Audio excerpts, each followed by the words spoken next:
Hey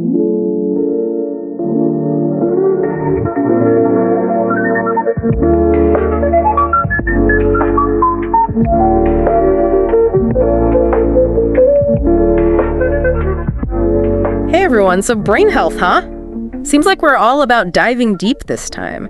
Not just, understanding the brain, but really getting it to, work better, sharpening focus, maybe even tackling those big worries out there like dementia and ADHD. Definitely some big topics there. I mean, You picked a great source with this Dr. Daniel Amen interview. He's kind of a big deal in the brain health world, especially with all his work on brain SPECT imaging. Yeah, we gotta get to that. But first, I gotta say, Dr. Amen throws out this stat that's kind of freaky, 50-50 chance of dementia if you live to 85. Yeah, that one definitely makes you think. But the good thing is he doesn't just scare us. Dr. Amen gives us actual steps we can take, to help our brains. And it all starts with this idea of, get this, brain envy. Brain envy. Okay, you're gonna have to explain that one. What's that even mean? So it's about changing how we think about our brains. Instead of just, taking them for granted. We got to really want to take care of them. The same way you might envy someone with a six-pack or perfect skin. Gotcha. So prioritize brain health. Yeah. Love it. Exactly. And the cool thing is our brains aren't just fixed. They change all the time, for better or worse, which Dr. Amen's SPECT imaging actually shows, but we'll get there. So not stuck with what we're born with. There's hope for all of us. Absolutely. But speaking of things that change, remember that dementia epidemic Dr. Amen talked about? Makes you wonder if it's more than just getting older, right? Right. I mean, my mom's dealing with dementia now. It's been, incredibly tough on our family, to be honest. That's actually one of the reasons I'm so into all this brain stuff, figuring out how to support her and myself down the line. Yeah, that personal connection definitely brings it home, right? Makes it clear why brain health is so important. And that's where those 11 risk factors come in. The ones Dr. Amen calls Bright Minds. It's an acronym, which is clever, but it's actually pretty useful. Okay, so Bright Minds, let's break it down. What's the secret code here? Well, each letter is a risk factor. And the cool part is, these are things we can actually do something about. So we've got blood flow, retirement, and aging, though that one's tough to control, I admit. Then inflammation, genetics, head trauma, toxins, mental health, immunity and infections, neurohormone imbalance, diabetes, and sleep. Wow. That's a lot to remember. Where do we even start? Dr. Amen says low blood flow is the biggest predictor of Alzheimer's. Kind of blew my mind, to be honest. Seriously. I mean, I know the brain needs oxygen, but never thought of it like that. Makes you realize brain health and heart health are totally connected. Totally. And another big one is the link between mental health and dementia. He says mental health issues, especially depression, can really increase your risk. So you can't just ignore those mental health struggles, right? Yeah. They can have long-term effects. Makes you wonder how many dementia cases could be, from untreated mental health stuff. It's a great point. And it shows how we need a more holistic approach to brain health, which is what Dr. Amen's all about. He also, doesn't let us off the hook for those everyday habits. Poor sleep, bad diet, alcohol, drugs. They all damage the brain. Okay, starting to feel a little guilty here. I know I haven't always made the best choices. It happens. But hey, a good thing Dr. Amen keeps saying the brain and plastic, it can change. Okay, plastic, so we can rewire thing. Exactly. He actually uses this great image, the hippocampus. That's the memory part of your brain. And get this, you create 700 new brain cells there every day. 700 every single day. Yeah. And what you do directly affects if those cells live or die. Wow. So even if I've got genetic risks, my choices still matter. For sure. Lifestyle choices can make a huge difference. Yep. But before we get into all that, let's talk about the tool Dr. Amen thinks can help us personalize all this brain health stuff.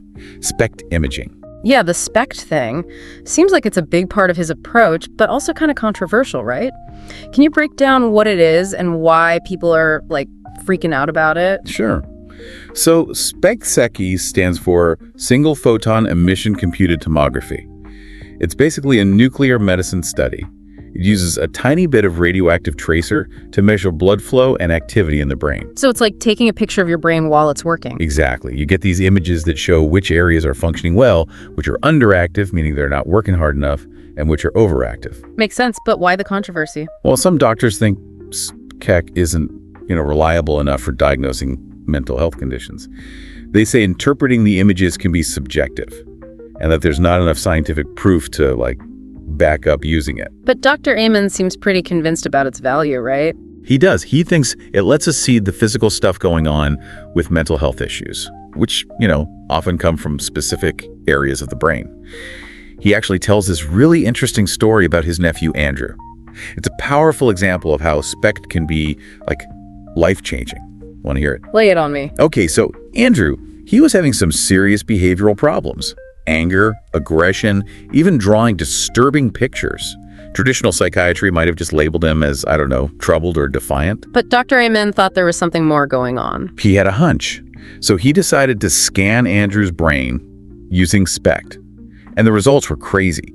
They showed this large cyst pushing on Andrew's left temporal lobe. Oh, so it wasn't just a mental thing, it was physical. Exactly. And because of that SPECT scan, Andrew had surgery to remove the cyst.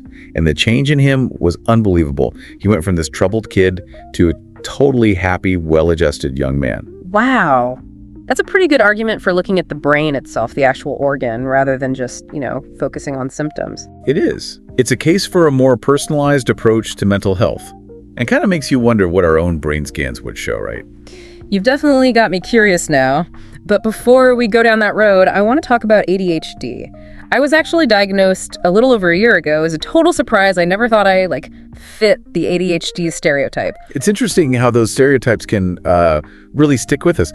But Dr. Amen actually points out 5 common symptoms of ADHD that go beyond just being, hyperactive. Okay, hit me with them. Curious to see if any resonate with me. Well, the first one's that short attention span thing. Yeah. But it's not for everything, right? It's more like people with ADHD have trouble focusing on, the everyday kind of boring tasks. But then when something's super interesting, they can hyper-focus like crazy. Oh yeah, that's me for sure. I can get lost in a project for hours, but paperwork, forget it. It's a real struggle. Yeah. Then there's distractibility. People with ADHD, they often talk about feeling bombarded by everything around them. Their brains can't tune out the noise, Totally get that. I have to be really careful about my environment. If I need to focus, it's headphones, notifications off, the whole deal. Creating that quiet space is so important. Okay, the third one is disorganization, but of time and space. So trouble with appointments, deadlines, or even just where you put your keys. Actually, I'm super organized. Everything has its place. Borderline OCD, maybe? See?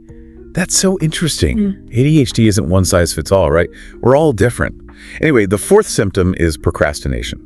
People with ADHD, they often have a hard time getting started on stuff, especially if it's boring or feels overwhelming. Oh, procrastination, that's my enemy. I'll put things off to the last minute, even when I know it's just stressing me out. And lastly, there's impulse control. Yeah. So this could be trouble controlling emotions, interrupting people, oops, guilty, or just making rash decisions. Yep, the interrupting thing. I'm always working on it. Gotta let people finish their sentences. My brain jumps ahead, It sounds like you've got some great self-awareness there. And Dr. Amen actually says there are 7 types of ADHD, each with its own unique brain pattern. Wait, 7? So it's not just a yes or no kind of thing? Nope, it's more of a spectrum. And that's where he thinks SPECT imaging can be really helpful, figuring out the specifics for each person. But even without a scan, just knowing about the symptoms and types, it can help us, manage ADHD better. This is making a lot of sense. Okay, enough about the problems. Let's talk solutions. What are some things Dr. Amen suggests to really boost brain health? I'm ready to take action here. He's got these 3 core principles he really pushes. First one is, you guessed it, cultivate that brain envy. We got to care about our brains as much as we care about our bodies, really appreciate them and prioritize their health. Right. You can't change something if you don't care about it in the first place. Exactly. Second principle, know your enemy, meaning understand those 11 Bright Minds risks we talked about. Be aware of how they might be affecting you. And the third one, I'm hooked. Take action. This is where those lifestyle choices come in, right? Regular exercise, good sleep, healthy diet. Dr. Amen's big on all those. Okay, those are the classics. But I bet he's got some unique advice too, right? What else does he recommend? One thing that stood out to me was coordination exercises. Coordination, like juggling.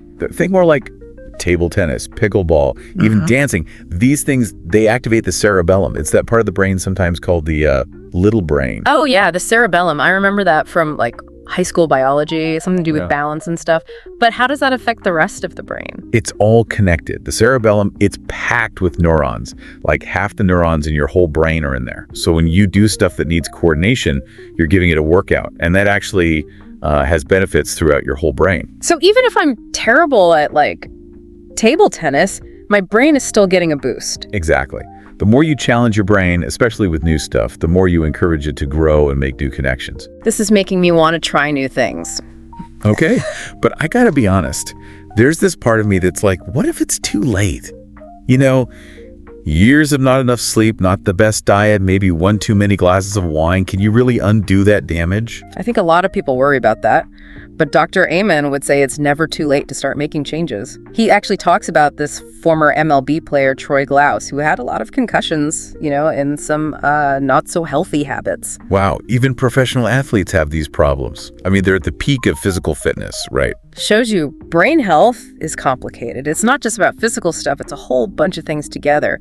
But the amazing thing is, Troy Glaus was able to, really improve his brain health just by following Dr. Amen's recommendations. That's really encouraging. Okay, so where do we start? What are some actual things we can do to build those good habits?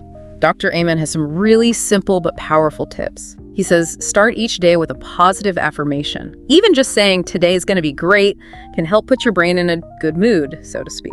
I like that. It's like setting an intention for the day, right? Focusing on the positive. Exactly. It's about shifting your mindset. He also says to ask yourself this question throughout the day. Is this good or bad for my brain? So before I grab another cookie or scroll through social media forever, I gotta ask myself, is this really helping my brain? I can do that. It's a great way to break those bad habits. Yeah. Become more aware. Dr. Amen also suggests an hour-by-hour review at the end of the day, but with a twist. Instead of focusing on what went wrong, you focus on the positive stuff, no matter how small. That's so smart. It's easy to get stuck on the negative, but looking for the good stuff can really change your perspective. Adding that to my to-do list for sure. Anything else? Oh, he's got one more good one. When you're eating or drinking, ask yourself, do I love it?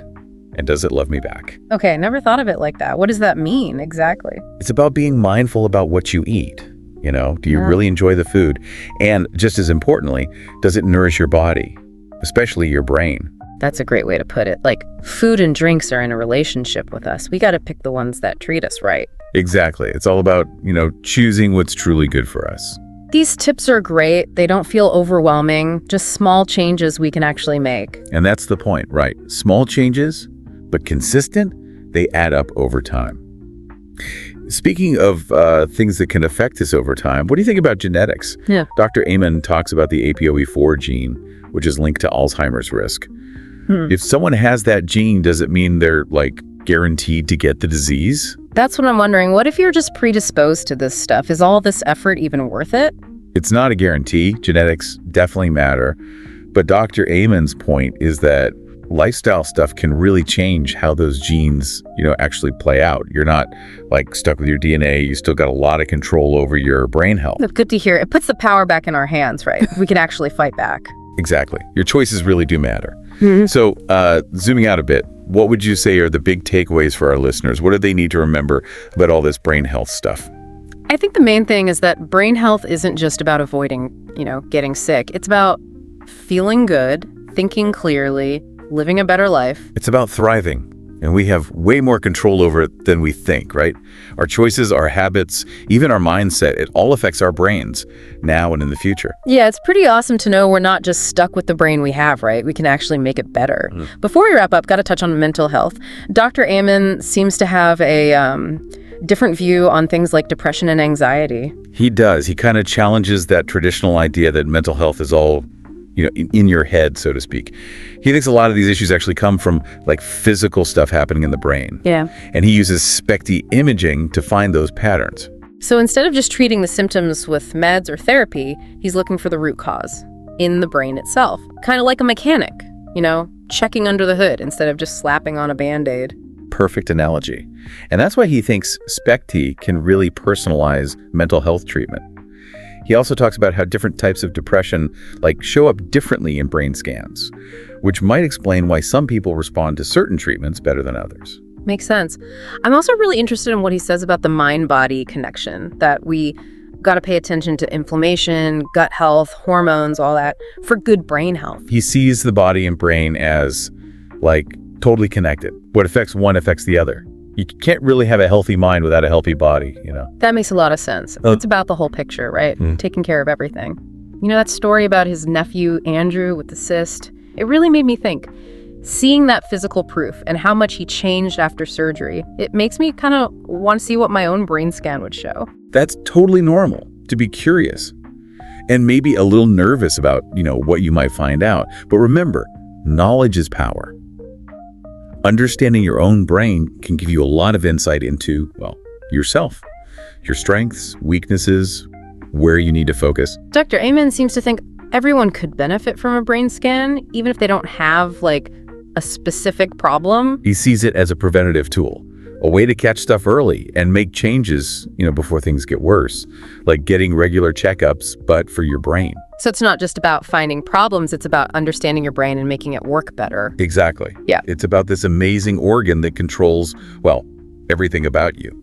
Speaking of amazing things, remember what Dr. Amen said about treating yourself like you treat your best friend? Yeah. We're so much harder on ourselves than we would ever be on someone we care about. It's like we set these impossible standards, criticize everything. We're our own worst enemy sometimes. So he says, imagine you're talking to your best friend.